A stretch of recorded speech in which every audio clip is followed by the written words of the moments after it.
बुज़दिलाना तारीख दोहराते हुए रात की तारीखी में सिविलियन आबादी को निशाना बनाया। Pakistan has lost 26 civilians and 46 are injured. Ahmadpur East में मस्जिद सुबानुल्लाह को निशाना बनाया गया। जफराबाद के करीब मस्जिद बिलाल को निशाना बनाया गया। कोटली में मस्जिद अब्बास को निशाना बनाया गया। हिंदुस्तान ने नीलम झेलम हाइड्रो पावर प्रोजेक्ट को में नौसेरी डैम के स्ट्रक्चर को निशाना बनाया और उसको नुकसान पहुंचा। अब तक फौज पाकिस्तान ने दुश्मन की जारियत के जवाब में 5 तैयारे और 1 कॉम्बैट ड्रोन को मार गिराया। भारतीय फजाइया के जंगी तैयारों में 3 राफेल, 1 MiG-29 और 1 SU तैयारा शामिल है। हमारी अफवाज पाकिस्तान 24 घंटे तैयार थी कि कब दुश्मन के जहाज उड़े, कब उनको हम उठा के समंदर में फेंक दें। जो ही हिंदुस्तान के जहाजों ने पेलोड उन्होंने रिलीज किया, हमारे उकाब झपटे और आनन फानन 5 जहाज जिनमें 3 राफेल है उनको मार गिराया। जो कहते थे कि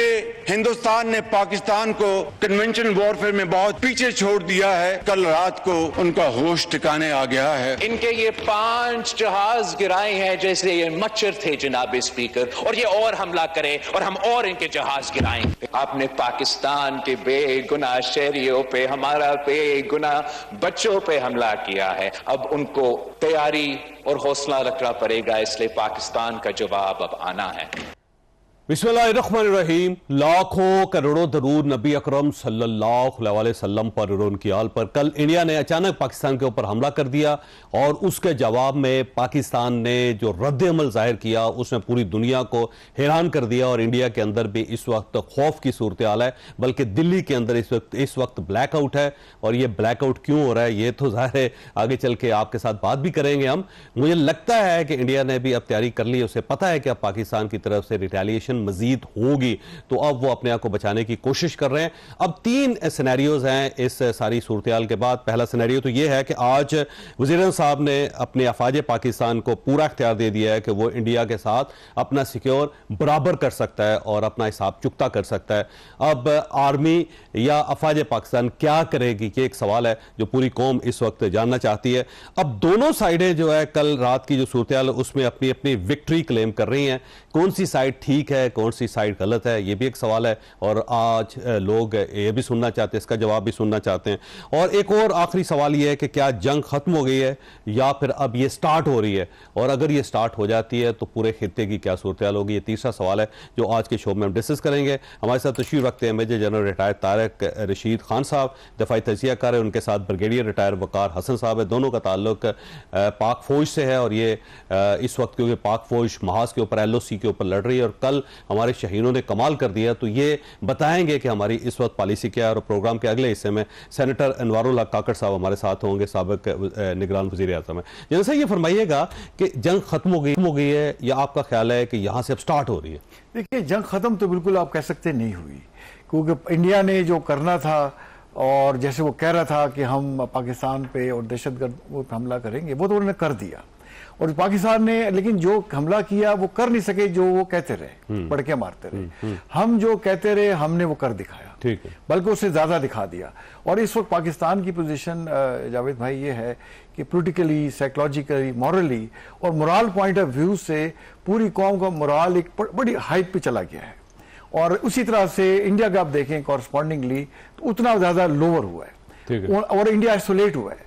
और वो अब कह रहे हैं कि इंडिया कभी भी इतना कमजोर और आइसोलेट दुनिया के सामने नहीं था जितना आज हो गया है।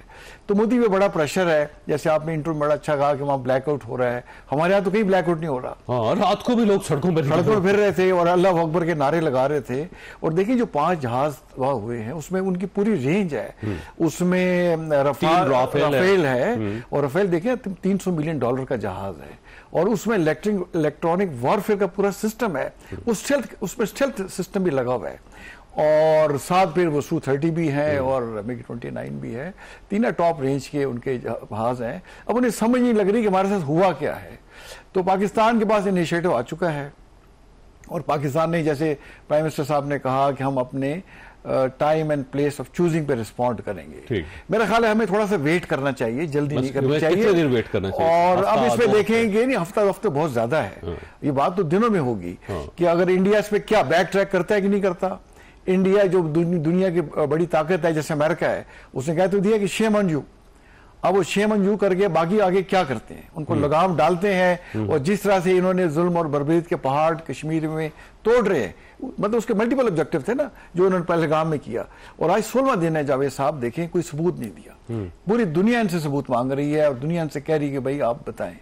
तो ना ये 2019 वाले हालात हैं और ना पाकिस्तान 2019 वाला है, उसमें भी इनको धूल चटा दी थी। और अब तो देखिए उनके 5 जहाज का मतलब है कि उनको बिल्कुल आपने उनके अंदर से हवा निकाल दी है। तो आप इंशाल्लाह देखेंगे, मेरा ख्याल अगर बेटर सेंस प्रिवेल करेगी तो इंडिया बैक ट्रैक करेगा। मैं इसमें छोटी सी बात थोड़ा ऐड करना चाहूंगा कि मैं डॉक्टर सुब्रमण्यम स्वामी जो इनके पार्टी के लीडर हैं, उनका कल मैंने बयान पढ़ा।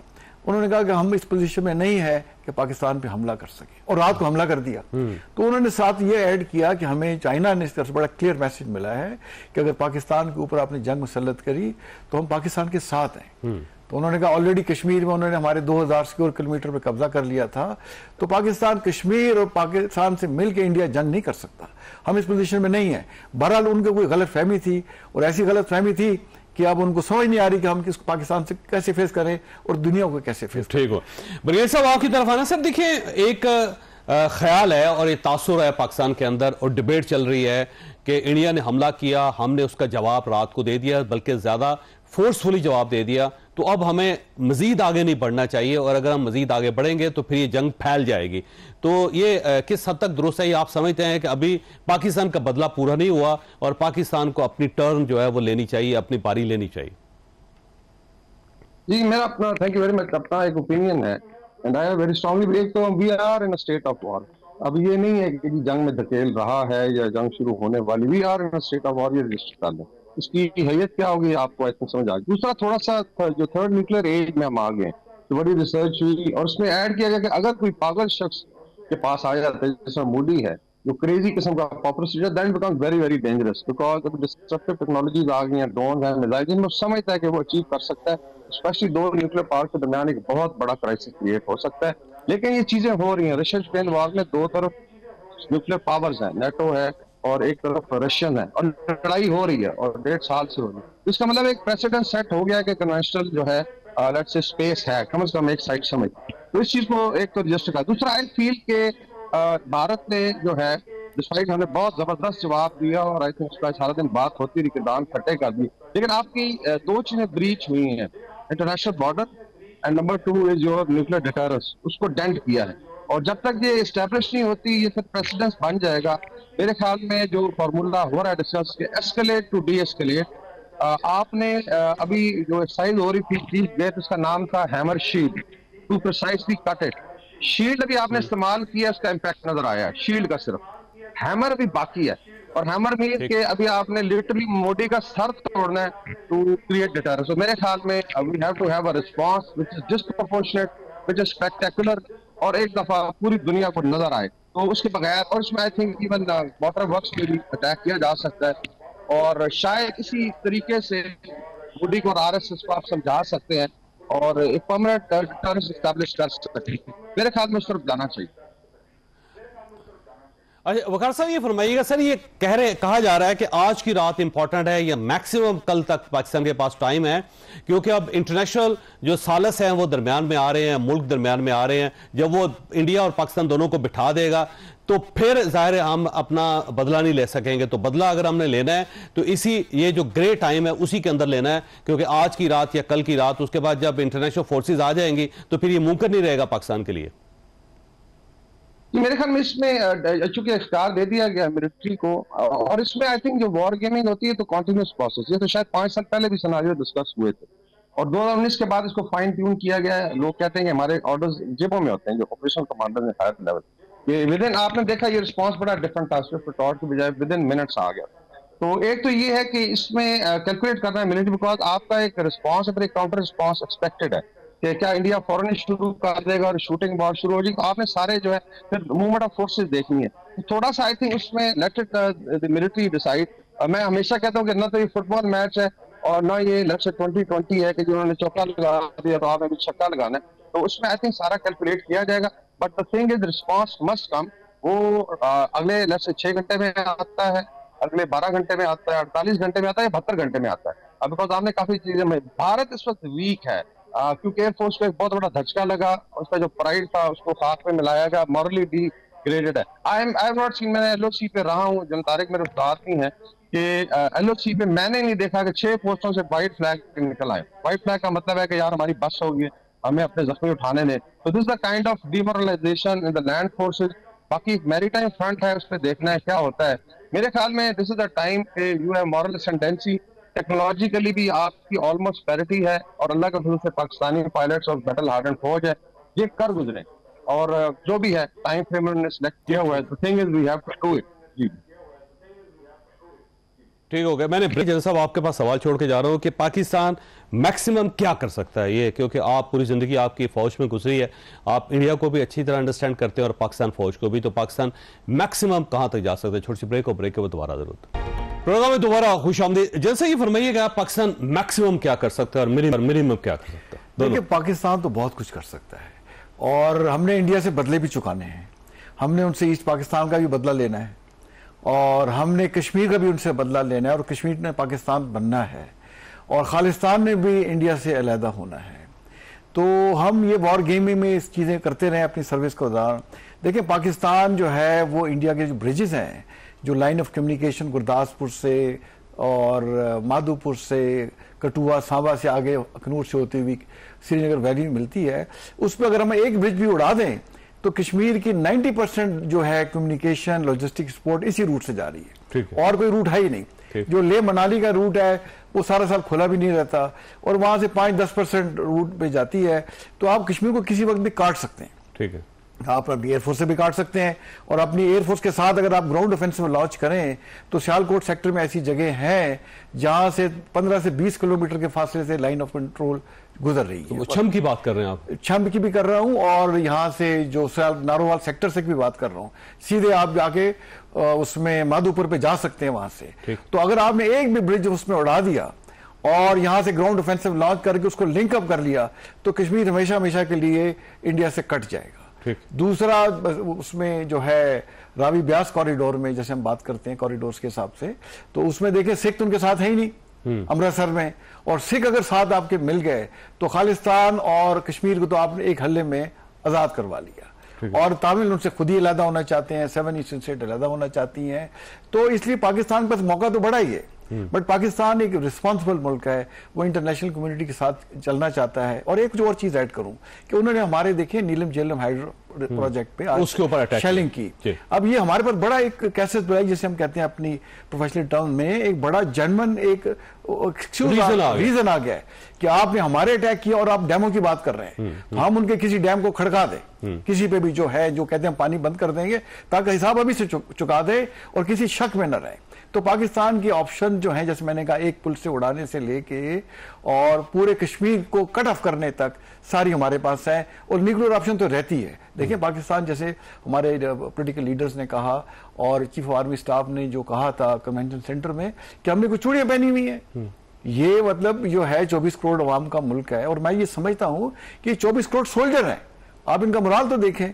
तो ये हमारे पास बिल्कुल एक मौका है कि हम इनसे पुराने बदले चुकाएं, और लेकिन सब चीजें डिपेंड करती हैं, और पाकिस्तान जैसे मैंने कहा कि दुनिया के साथ चलना चाहता है, हमें ये प्रेशर उस पर रखना चाहिए। ठीक। और अगर मौका मिले तो चढ़ दौड़ना चाहिए। ठीक हो। अच्छा, ये बताइए ब्रिगेडियर साहब के ये क्लेम कर रहा था पाकिस्तान बड़े अरसे से कि एक आदमी के बदले में एक आदमी, मिसाइल के बदले में मिसाइल, जहाज के बदले में जहाज। तो अब पाकिस्तान में क्योंकि मिसाइल अटैक हुआ है तो फिर डेफिनेटली पाकिस्तान मिसाइलों से जवाब देगा, और सिविलियन आबादी को उन्होंने हिट किया है तो हम भी सिविलियन आबादी की तरफ जाएंगे, और उन्होंने जो इंटरनेशनल बॉर्डर है उसकी वायलेशन किया है तो हम भी इंटरनेशनल बॉर्डर की वायलेशन करेंगे। तो अगर ये सिविलियन आबादी पे हम अटैक करते हैं तो क्या फिनोमेना होगा इंडिया के लिए?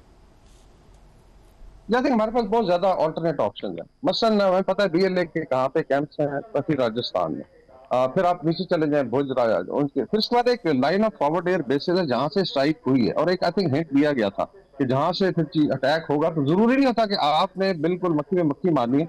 वी वुड ट्राई टू, और भारत में आई थिंक इतनी आबादी है, इतनी कंसंट्रेशन है, उनके जो कंटोनमेंट्स देख लें, there are ample number of targets हैं। मेरे ख्याल में एक जो बड़ा मैसेज होगा वो है इनके पोलिटिकल सेंटर को मारा जाए। जो मेरी रिकमेंडेशन है कि राजपाट जो है और वो अब्दाली की रेंज में है जहां से सारा ये ऑपरेट करता है, एक हो जाए और उनको बताया जाए कि जहां से ये बुराई की जड़ है वी कैन हिट दैट, फिर आके स्ट्रेटेजिक ड्रोन के एबिलिटी है जो अंडमान आइलैंड तक को हिट कर सकती है। तो मेरे ख्याल में it could be multi dimensional swarm attack आप कर सकते हैं, इसमें मिसाइल्स हैं, ड्रोन्स हैं, and it can cover entire depth and breadth of India. इसके अंदर फिर ट्रेनिंग कैंप्स हैं, इनके मिलिट्री बेसिस हैं। जिस तरह जब तारिक ने कहा, एग्री कि रावीनाथ कॉरिडोर में बड़ी अच्छी अपॉर्चुनिटी है। It's just matter of 48 hours, अगर डिसीजन हो जाता तो यही स्ट्राइक हो जाए, क्योंकि यहाँ से जब आप बॉर्डर क्रॉस कर परमंडल रेंज तक टोटल 15 किलोमीटर, पीछे पहाड़ियां, वहाँ पे जगह नहीं है डिफेंस की। आप सिर्फ बाई, और असल इंडिया की चिकन नेक ये है, Ravi Chenab corridor is active chicken neck. तो बहुत सारी ऑप्शन है। फिर आई थिंक आ जाते हैं इंडस वाटर ट्रीटी को सॉर्ट आउट करना है। तो अभी 6 के 6 दरिया ओपन है। Now we are back to 1947-48। ना अभी इंडिया का क्लेम है ना हमारा है। तो सारे हाइडल पावर प्रोजेक्ट्स, चाहे वो रावी पे हैं, चाहे वो ब्यास पे हैं, चाहे सतलुज पे हैं, काकोल डैम से लेके उड़ी तक, everything is now I think fair game, no hold bar. अच्छा, यहाँ से ये फरमाइए कि दोनों साइड से विक्ट्री क्लेम की जा रही है। पाकिस्तान भी विक्ट्री क्लेम कर रहा है और वो यही कह रहे हैं कि जहां दहशतगर्दों के कैंप थे हमने उड़ा दिया और घुस के पाकिस्तान के अंदर मार दिया, और पाकिस्तान ज़ाहिर है हमने, हमारी एयरफोर्स ने बड़ा कमाल किया, इसमें कोई शक नहीं, और इंडिया के पास कोई जवाब नहीं है कि पाकिस्तान भी विक्ट्री क्लेम कर रहा है, वो साइड भी विक्ट्री क्लेम कर रही है। देखिए, मुझे तो समझ नहीं आती कि विक्ट्री कैसे क्लेम कर रहे हैं। हमारा तो कोई जहाज नहीं गिरा, आपके 3 रफाल गिर गए, जो अभी आप मान गए हैं, 5 में से 3 तो आपने मान लिए, और इंटरनेशनल मीडिया कह रहा है कि भाई आपके वो तो जहाज गिरा दिए, और वहां पे हम जाके ये फॉरेन मीडिया को, नेशनल मीडिया को विजिट करा रहे हैं। वहां मस्जिदें हैं, लोग इबादत कर रहे हैं, सिविलियन रह रहे हैं, कोई बच्ची मार दी पकड़ के, खातून की डेथ हो गई। मैं ये समझता हूं कि जैसे हमारे चीफ ऑफ आर्मी स्टाफ ने अफगानिस्तान के कॉन्टेस्ट में कहा था कि एक पाकिस्तानी की इज्जत जान मुझे पूरे अफगानिस्तान से अजीज है। अब हमारे 26 इसमें कैजुअल्टीज हुई हैं और 46 हमारे लोग शहीद हुए हैं। तो बदला तो हमने इंडिया से लेना है, आज नहीं तो कल लेना है। अब ये मौका हमारे पास आया है, हमारा हाई ग्राउंड पे है, पूरी कौम साथ मुतहदा है, हमारा डेटर्स इन प्लेस है। हमें इसको सिलेक्ट करते हुए एक मेजर रिस्पॉन्स के साथ इंडिया को से डील करना चाहिए। ये वहाँ पर गॉड गिवन अपॉर्चुनिटी है। या तो इंडिया बैक ट्रैक करे और कश्मीर का वो जो आर्टिकल्स वगैरह थे सारे बहाल करे, और ये जो इंडस वाटर ट्रीटी है उस पर ऐसी बातें ना करे, और एक अच्छे हमसायों की तरह रहने की अगर बातचीत करता है और उसका कोई गारंटियर है। अगर नहीं है तो फिर हमें इंडिया को सबक सिखाने का ये बेहतरीन मौका है। अरे ब्रिगेडियर साहब, आखिरी सवाल आपसे, फिर ये सेगमेंट हमारा खत्म हो जाएगा। सवाल बड़ा सादा है कि अगर हम खामोश रहते हैं और हम ये समझते हैं कि जो रद्द-ए-अमल हमने देना था दे दिया है, अब मामलात को सेटल करना चाहिए, तो फिर क्या सिनेरियो होगा पाकिस्तान में? I think I will not recommend it, लेकिन इसकी बड़ी रिपरकशंस होंगी, बिकॉज जब इसने न्यूक्लियर डिटरेंस को ब्रीच कर दिया तो देन व्हाट स्टॉप्स इंडिया कि महीने बाद फिर ये कॉकस वैली करके फिर ठोक दे आपको, फिर कराची को भी हिट करे, लाहौर। यही लास्ट टाइम जब हुआ था सिर्फ पेट्रोल में देवर सर्टेन पीपल सेड कि करोड़ लोग मरा है, तो हमने कहा था ये न्यूक्लियर डिटरेंस को आपने रीस्टैब्लिश करना है, बिकॉज फिर मुरीके हिट होगा, फिर भावलपुर हिट होगा, ये सब बात हुई थी।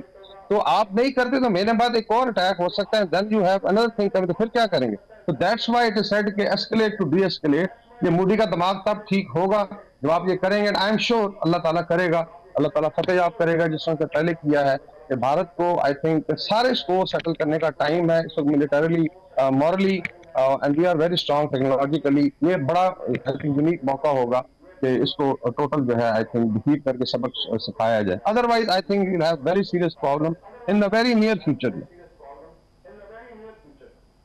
तो जैसा कोई ऑप्शन है कि हम खामोश रहें? ये देखिए, ये तो कोई ऑप्शन ही नहीं है। देखिए ना, आप इंडिया ने आप पे अटैक किया और आपके इतनी ज्यादा कीमती जानों को कर दिया, और कश्मीर का इशू उधर ही है, वाटर का इशू उधर ही है, और बाकी उनके साथ किसी बात पे हमारी जो है वो कोई एग्रीमेंट ही नहीं है। तो अगर आप खामोश भी हो जाएं तो कब तक खामोश रहेंगे? हाँ। तो आप देखिए, आपको ऑप्शन हमारे पास एक ही है, ऑप्शन एक ही है, और इंडिया जो है वो लैंग्वेज समझता है पावर, स्ट्रेंथ, ताकत की। जब आप वीकनेस से बात करेंगे ना, कभी नहीं समझेगा। इस वक्त हम ताकत में हैं, आ चुके हैं, और उसे हमें हमारी बात सुननी चाहिए। और जब तक हमें इस बात की, जैसे BLA में इतना पिछले 2 दहाइयों से कर रहा है, ये तमाम सपोर्ट खत्म करे, जो रॉ कर रही है अफगानिस्तान में ये खत्म करे, कश्मीर के मसले का हल निकाले इंटरनेशनल कन्वेंशन, UN की करारदादों के मुताबिक, और इंडस ट्रीटी को बहाल करे, और अच्छे हमसायों की तरह को अगर गारंटी देता है तो बात आगे चलती है। वरना पाकिस्तान रिस्पॉन्ड करेगा और तारीखी रिस्पॉन्ड करेगा, और इंडिया इंशाल्लाह आप देखेंगे टुकड़े टुकड़े हो जाएगा। ठीक है, मैं दोनों मेहमानों का शुक्रगुजार हूं। खालसा छोटी सी ब्रेक ले रही है, और ब्रेक के बाद सेनेटर अनवारुल हक काकड़ साहब हमारे साथ होंगे। प्रोग्राम में दोबारा खुश आमदीद। हमारे साथ तशरीफ रखते हैं सेनेटर अनवारुल हक काकड़ साहब, साबिक निगरान वज़ीर आज़म हैं और बलूचिस्तान के साथ इनका ताल्लुक है। बड़े पढ़े लिखे सियासतदान हैं और हमेशा ब्रेन से बात करते हैं, जो ज़ाहिर पाकिस्तान में बड़ा मफकूद है। एक ऐसी जबिलत है जो कम होती चली जा रही है। सेनेटर साहब आपका बहुत बहुत शुक्रिया। काकड़ साहब ये फरमाइएगा कि एक ऑप्शन है, वो ऑप्शन ये है कि जी कल इंडिया ने अटैक किया, पाकिस्तान ने उसका जवाब दे दिया, अब मामला ख़त्म हो जाना चाहिए, मजीद पाकिस्तान को आगे नहीं बढ़ना चाहिए, इससे जंग शुरू हो जाएगी। क्या ये ऑप्शन है, वर्केबल है या नहीं? देखिए जैसा सब पाकिस्तान इस वक्त मेरे ख्याल में बड़ी कंफर्टेबल पोजीशन में आ गया है। वायलेशन और एग्रेशन जो है ना वो इंडिया के इसमें आ गई। इनिशिएटिव उन्होंने लिया, एग्रेशन उन्होंने शो की और आपने उस एग्रेशन को रिस्पॉन्ड किया। ठीक। अच्छा, उस रिस्पॉन्स में आपके पोस्चर जो है ना वो ऑफेंसिव हो गया। ठीक। उनके 5 आपने या 6 इतलात हैं कि तैयारे मार गिरा दिए हैं। 2 ब्रिगेड हेडक्वार्टर्स हिट हुए हैं, एक उड़ी में एक पुंछ में, और उसके अलावा पोस्टें उड़ा दी हैं, वहाँ पर सफेद झंडे लहरा दिए, उन्होंने हार मान ली अपनी। BSF के काफ़ी कोई लोग शोक भी इनके शायद मारे गए हैं। ये जो रिस्पांस था वो जो हम यहाँ से कुछ लोग कह रहे थे कि अगर कोई वहाँ से अटैक आया तो वो अटैक प्लस की सूरत में होगा, तो मेरे ख्याल में प्लस तो इस्टेब्लिश हो गया। ठीक। आपके तमाम एसेट्स जो है ना वो इंटैक्ट हैं, कोई अल्लाह के फजल से ऐसा पाकिस्तान को बड़ा नुकसान नहीं हुआ है, लेकिन इन डोमेन ऑफ परसेप्शन इन्होंने मेन लैंड को हिट किया। ठीक। अब चूंकि ये एग्रेशन कर चुके हैं, पाकिस्तान के पास इंटरनेशनल लॉ के तहत राइट टू रिटेलिएट है। ठीक। वो उसको एक्सरसाइज कब करता है, कैसे करता है, जैसे आज नेशनल सिक्योरिटी कमेटी की कम्युनिके में भी वो आ गया है कि उन्होंने कहा है कि हम अपनी मर्जी से अपने वक्त के मुताबिक अपने टारगेट को चुन के हम करेंगे। ठीक। तो you can go either way, ये मेरी असेसमेंट है। आप अगर कोई इन्वॉल्वमेंट होती है बाकी दुनिया की और आप इस जगह पे डी एस्केलेशन की तरफ भी चले जाते हैं, तो फ्रेंच पूरा यूरोपियन कॉन्टिनेंट जो है ना परेशान है कि इन्होंने राफेल मार ठीक है, वो खत्म हो गई ना जी, उनकी कंपनी गई। जो उन्होंने एक मिथ अपनी मिलिट्री माइट की क्रिएट की हुई थी वो तो बिल्कुल क्रम्बल कर चुकी है, फ्लैट हो गई है। अब यू कैन सेलिब्रेट इट अल्हम्दुलिल्लाह एज अ विक्ट्री, और आप समझते हैं कि नहीं इनको फर्दर भी अपना रिजॉल्व दिखाना है, वो ऑप्शन भी आपके पास मौजूद है। तो ये मेरे ख्याल में अपनी विजडम में गवर्नमेंट देखेगी, पॉलिटिकल लीडरशिप है, मिलिट्री लीडरशिप है, ये डेलिब्रेशंस चल रही हैं, अभी भी चल रही होंगी। तो लेट्स सी कि नेक्स्ट फ्यू डेज अगर आप प्राइम मिनिस्टर होते तो क्या करते हैं? देखिए, मैं इसलिए उसको पब्लिकली नहीं कहना चाहता कि मुझे नहीं पता कि मेरी हुकूमत एक्चुअली करती क्या है। ठीक। तो मैं उनके किसी भी इंटेंशन को प्रीएम्प्ट नहीं करना चाहता। इस वक्त मेरे ख्याल में पेट्रियाटिज्म का तकाजा ये है कि इस हुकूमत के पीछे, अफवाज के पीछे, इदारों के पीछे बिना चूं चरा हम अनकंडीशनल अंदाज में इनको सपोर्ट दें, इनका जो दुरुस्त फैसला है उसकी तो हमायत करें, और अगर कहीं पर इनका बहुत ज़्यादा दुरुस्त फैसला नहीं है तो उससे भी नुक्ताचीनी से इज्तनाब करें। We are in a state of war, हम जंग की कैफियत में, तो मैं तकाबुल अपना इस वक्त करना ही नहीं चाहता हूँ। ये ज़ाहिर है मेरे ज़हन में ऑप्शंस हैं, लेकिन चूंकि it's a very serious business और पाकिस्तान ने भी अपना डिसीजन लेना है, तो मैं कोई ऐसा लफ्ज़ उसका इस्तेमाल भी नहीं करना चाहता कि उसके असरात इनडायरेक्टली या डायरेक्टली हमारे डिसीजन। काकड़ साहब, ऐसे कहा जाता है कि पाकिस्तान के पास सिर्फ आज की रात है या फिर कल की रात है, क्योंकि इस दौरान सालस आ जाएंगे, इंटरनेशनल फोर्सेस आ जाएंगी दरमियान में, और जब वो सेटल करना चाहेंगी तो फिर पाकिस्तान अटैक नहीं कर सकेगा, क्योंकि एक साइड पे आपकी नेगोशिएशन चल रही है और साथ ही आपने अटैक शुरू कर दिया, तो वो मुमकिन नहीं होगा। तो उनके आने से पहले अगर कोई पाकिस्तान कर ले तो फिर तो स्पेस है पाकिस्तान के पास, उसके बाद स्पेस खत्म हो जाएगी। देखिए, मैं अभी भी समझता हूँ कि पाकिस्तान के पास कई रातें, ऐसा भी नहीं है, और ऐसे नहीं है कि जो ही लोग आपके साथ रब्ता करेंगे और आप इनिशिएटिव लूज कर जाएंगे। पाकिस्तान ने करना क्या है वो फैसला करना है, और अगर वो फैसला हो जाएगा तो घंटे में भी जवाब मिल जाएगा, और अगर नहीं होगा तो फिर वो कई दिन भी आप उसमें ले सकते हैं। तो मैं उसकी मैं मैं समझता हूँ कि उसके ऊपर कोई प्रेडिक्शन हमें नहीं करनी चाहिए। अच्छा ये फरमाइएगा, देखिए सर तीन किस्म के महाज है खुले हुए, तो एक तो ज़ाहिर है इंडियन बॉर्डर जो है LOC है वो गर्म है, बहुत हीटअप हुई है, और पिछले 13-14 दिनों से एक जंग की सूरत हाल है। फिर अफगानिस्तान का बॉर्डर है, वहाँ से जो खवारिज आ रहे हैं पाकिस्तान के अंदर और तबाही और बर्बादी वो आपके सामने, वहाँ पे भी फाइट कर रहे हैं। फिर साथ ही BLA जो बलोचिस्तान के अंदर कर रहा है, और आज 2 दिन पहले उन्होंने 7 जवान शहीद कर दिए वहाँ पे। तो ऐसे लगता है कि जैसे इंडिया अपने प्रॉक्सीज को यूज कर रहा है, वो अफगानिस्तान के बॉर्डर पे भी कर रहा है और अफगान और बलोचिस्तान के बॉर्डर पे भी, और ईरान और बलोचिस्तान के बॉर्डर पे भी कर रहा है। तो ये प्रॉक्सी वार जो है उसका क्या रिजल्ट निकलेगा? जैसा आपने इतने अहम नुक्ते की तरफ जो है ना इस सवाल को मोड़ा है कि आप देखें ना कि पिछले चंद दिनों में क्या हुआ कि पाकिस्तान की arm forces, of course with the support of the people of Khyber Pakhtunkhwa, Balochistan and by and large the whole of Pakistan, उन्होंने कोई 71 खारिजीन को एक दिन में एलिमिनेट किया। बिल्कुल सही बात। BLA के खिलाफ काफ़ी कामयाब काइनेटिक ऑपरेशंस चल पड़ी। जाफर एक्सप्रेस में जिस तरह अल्हम्दुलिल्लाह हॉस्टेजेस को रेस्क्यू किया गया और जितने टेररिस्ट थे उनको एलिमिनेट किया गया, ये वर्म्स के ऊपर जो एक लिड रखने की पाकिस्तान की पूरी रियासत और माशरा कोशिश कर रहा है, ये सिर्फ पाकिस्तान की लड़ाई नहीं है जो नुक्ता बाकी दुनिया को समझना है। देखिए ये BLA, TTP, दाइश ये इंटरट्वाइन है एक दूसरे के साथ। ये ऐसे टेररिस्ट है, ये पूरी दुनिया के दुश्मन है। ये टेररिस्ट है, पूरी दुनिया के दुश्मन है। ये आज पाकिस्तान पे हमलावर हैं, यहाँ रोजगार कम हो जाएगा, हो सकता है कल ये सेंट्रल एशिया चले जाए, यूरोप चले जाए, eastern, western, south, you don't know, you can not predict about them. India चले जाए, मिडल ईस्ट चले जाए, ये कहीं पे भी जा सकते हैं, क्योंकि इनकी जिंदगी जो है ना वो एक रेडिकलाइज्ड और वायलेंस बेस्ड है। ऐसी सूरत में पहलगाम को क्राफ्ट करके, स्टेज करके, पूरी की पूरी दुनिया को मुतवज्जे करके एक हमारी आर्म फोर्सेस की डिस्ट्रक्शन पैदा करने की कोशिश की गई, और वो जो सक्सेस है और पाकिस्तान जो वहाँ पे विक्टिम है टेररिज्म का, उसको ट्रांसफॉर्म करके इंडिया को एक मजलूम की हैसियत देना, this is very sinister, very sinister. और हमें मेरे ख्याल में इसको डिबंक करना चाहिए, एक्सपोज करना चाहिए।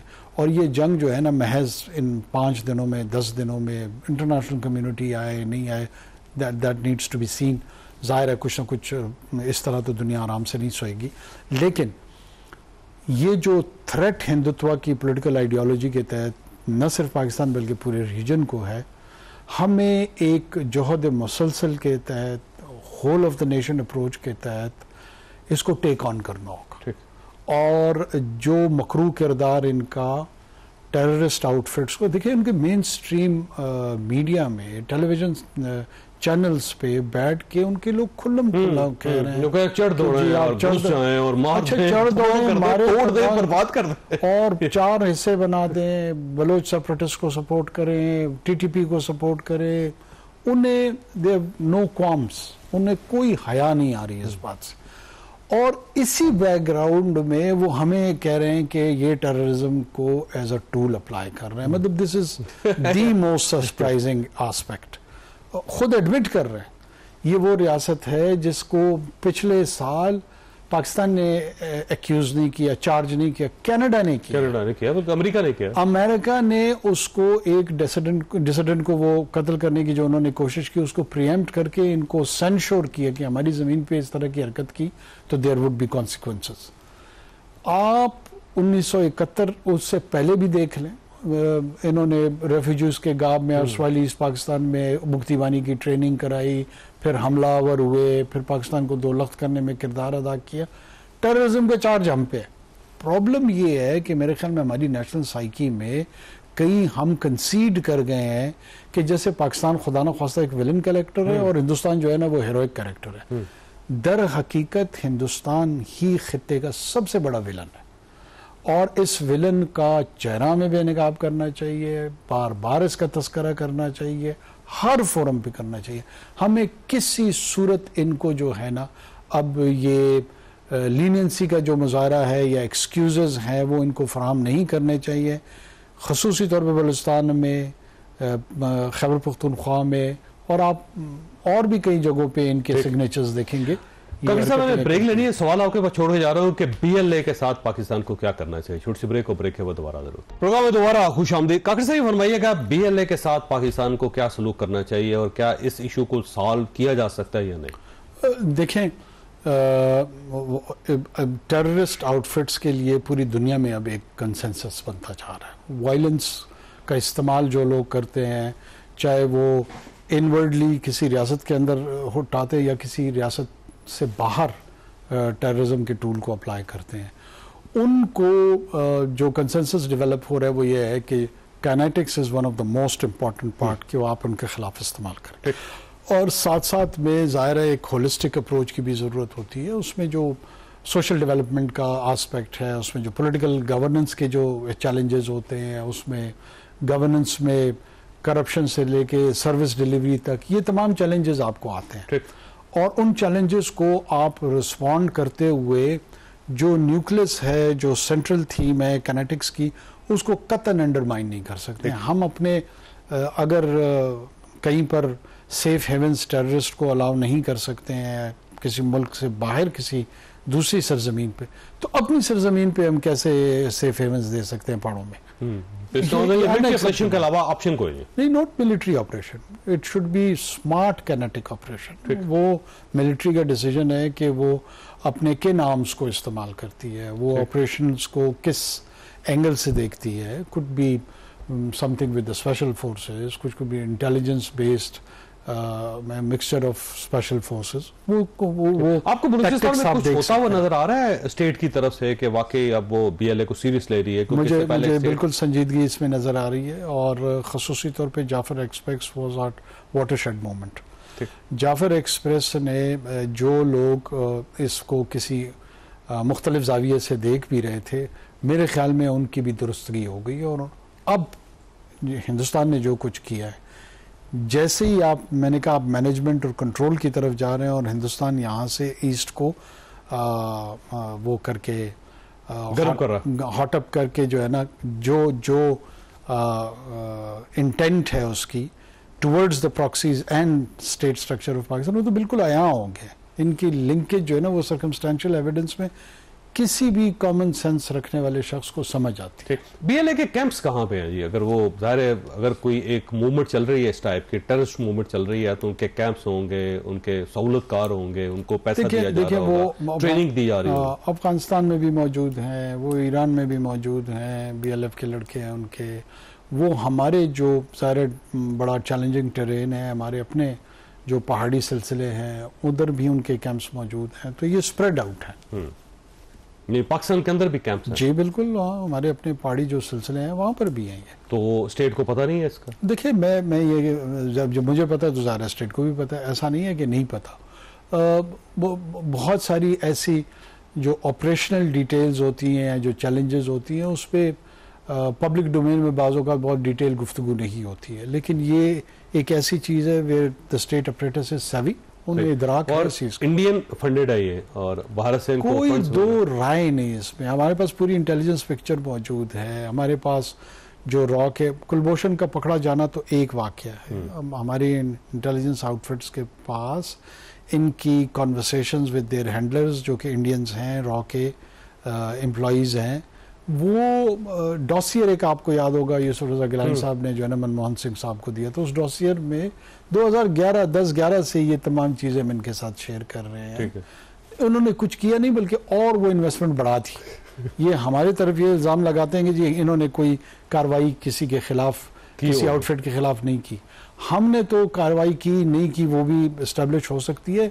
उन्होंने कार्रवाई न करने को छोड़े, अपनी इन्वेस्टमेंट बढ़ा दी उन टेररिस्ट आउटफिट्स में, और टेररिज्म को एज अ टूल मजीद उसने उसको रिफाइन करने की कोशिश की। अच्छा, ये फरमाइए काकर साहब कि ये पाकिस्तान के अंदर यूनिटी का इस वक्त भी फुकतान है, जंग लगी हुई है, लेकिन पाकिस्तान तहरीक इंसाफ का व्यू मुख्तलिफ है, गवर्नमेंट का व्यू मुख्तलिफ है। गवर्नमेंट आज भी पाकिस्तान तहरीक इंसाफ के साथ बैठने के लिए तैयार नहीं, पाकिस्तान तहरीक इंसाफ इनके साथ बैठने के लिए तैयार नहीं। तो ये जंगी सूरत हाल में इस किस्म की जो डिवाइड है, इसको कहाँ रखेंगे? जज साहब, मैं फिर भी थोड़ा सा रूम दूंगा। अब देखें, सेनेट में हमने एक यूनानिमस रेजोल्यूशन पास की जिसमें अपोजिशन, PTI, एलाइड पार्टीज और तमाम लोग इकट्ठे थे। वहाँ पर भी आपको जो है ना अपोजिशन में या एलाइड पार्टीज़ में जो है ना कुछ मार्जिनल वॉइसेस नज़र आती हैं। वो मार्जिनल वॉइसेस जो है ना सोशल मीडिया पे, डिजिटल स्पेस के अंदर तो वो बड़ी तवाना और बड़ी कद काट के साथ नज़र आती है। लेकिन जो रियल पॉलिटिक्स है, लेट्स से पार्लियामेंटेरियंस हैं, आम लोग हैं, अवाम है जो कि पीटीआई के सपोर्टर्स हैं, मुझे यकीन कामिल है और बहुत सारों के साथ मेरा अपना इंटरेक्शन हुआ है, when it comes to India and cricket they are all one. उस पर क्लैरिटी है, उस पे मजहब पे, क्रिकेट पे और इंडिया पे ये एक यूनिटी है। तो जो लोग ये खुशफहमी का शिकार थे या दूसरी तरफ भी ये मिसकैलकुलेशन कर रहे थे, देखिए 4 आदमी अगर इंग्लैंड में बैठ के, 2 अमेरिका में बैठ के, 2 किसी और मुल्क में बैठ के ट्विटर पे ये समझते हैं कि वो पाकिस्तान की पब्लिक ओपिनियन को वॉर सिचुएशन में, आप डिक्लेरेशन ऑफ वॉर हो चुकी है, हमला हो चुका है और लोग अपने पॉलिटिकल ओपिनियंस की वजह से, वो ठीक है गलत है उस पर बहस में हम जा ही नहीं रहे, वो हिंदुस्तान की रियासत के साथ हमदर्दी करेंगे पाकिस्तान को छोड़ के, ये एक अहमकों की जन्नत में रहने वाली बात है। आप इसका कोई इलाज नहीं कर सकते। ये एक कैफियत है मरीज की, मरीज की सी कैफियत है, एक नफ्सियाती चैलेंज है इन लोगों को। तो चले, अब वो ऐसे लोग भी होते हैं, अल्टीमेटली हल हो जाएगा। कागड़ साहब आपका बहुत बहुत शुक्रिया, खास साहब आपने गुफ्तगू सुनी, फैसला आपने खुद करना है। अल्लाह ताला आप और आपके अहले खाना को हर किस्म की मुसीबत से महफूज रखे। अल्लाह हाफिज एंड पाकिस्तान जिंदाबाद।